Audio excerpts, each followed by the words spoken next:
Ang tapang itong baboy na to. Kaya mas okay nakatayin ka na talaga. Muntik mo pa talaga kagatin si Abel. At yan ang napala sa'yo. Kakatayin ka na talaga. Ang pasaway-pasaway mo. Ang hilap-hilap kong talian. O ayan, pati paa mo na tuloy. Tinalian na ni Abel. Dahil ang tigas-tigas ng ulo mo.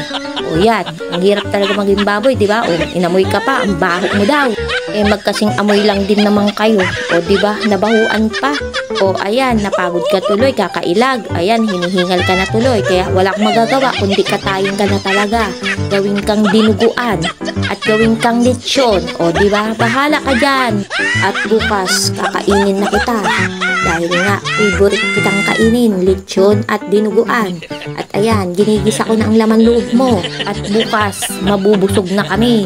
At maha-high blood. Bahala na, basta makain ka lang namin.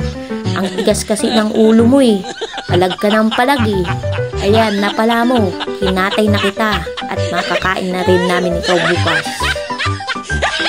At abangan ang pagiging bata namin bukas. Dahil nga mamantika itong niluluto kong baboy.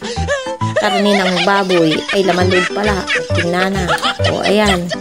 Nagimasin. Good luck tomorrow. Hanggang dito na lang. Happy eating na naman tayo bukas. Bye-bye.